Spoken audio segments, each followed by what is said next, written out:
want to just share with you some thoughts, some key points on the various Republican candidates who are going to be, quote, debating tonight. First of all, I don't expect this to be a debate, which is why the Democratic Party, the DNC, should have at least put together a candidates forum. Or, Hillary Clinton is the most high-profile Democrat. If she did anything in the media, it would immediately draw media attention. I mean, Bernie Sanders can pull 12,000 people to a stadium, but that doesn't mean that any of the networks are going to pay attention to him. There's this basically media blackout on him, and I think it's because he's talking about things like net neutrality, and the lobbying firm that represents Comcast is just sued the FCC to stop net neutrality, for example. And of course, Comcast not only provides our internet service, but also owns NBC and MSNBC.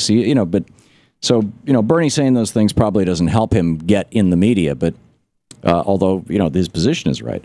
But if Hillary Clinton, just her, was to say, okay, I'm going to do a Democratic response to the Republican so-called debates, because they're really not going to be debates. This is being done by Fox so-called News. Right, the official voice of the Republican Party and the Confederate States of America. It's being done by Fox so-called News. And so what it's going to be, I predict, is Republican after Republican after Republican trying to see who can bash Hillary Clinton and President Obama more effectively than the other. Pardon? Oh, really? The internet's back up? Hey.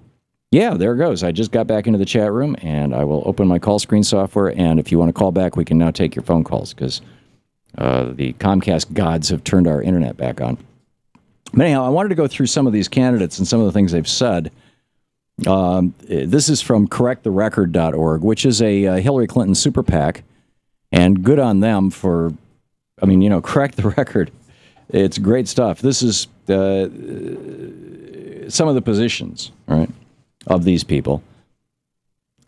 Jeb Bush on immigration. Well, let's just here's a pathway to citizenship. Jeb Bush, his immigration reform plan would fall short of offering a path to citizenship for people living in the United States, according to NBC. Donald Trump, we know what he says. They're bringing drugs, they're bringing crime, they're rapists. It's bizarre. Chris Christie says citizenship for illegal immigrants is extreme. Right. Medicare for seniors. Ben Carson. He would eliminate Medicaid and Medicare for the poor, and the government would make contributions to health savings accounts for the poor people. Oh, isn't that nice? You get $5,000. Just don't get any more than $5,000 worth of sick. Scott Walker. The governor has said entitlement programs, this is from Bloomberg, the governor said entitlement programs such as Medicare and Social Security are expanding the federal budget deficit. Cutting entitlements won't hurt the economy, Scott Walker said. I don't think that has a negative impact on the economy. Politically, it may be a challenge for some folks in this town, but it's something that has to be done. Right. We got to cut Medicare and cut Social Security, Scott Walker says, because that will help the economy. Hey? How is it that retired people having less money to spend in the local store is going to help the economy? Anyway.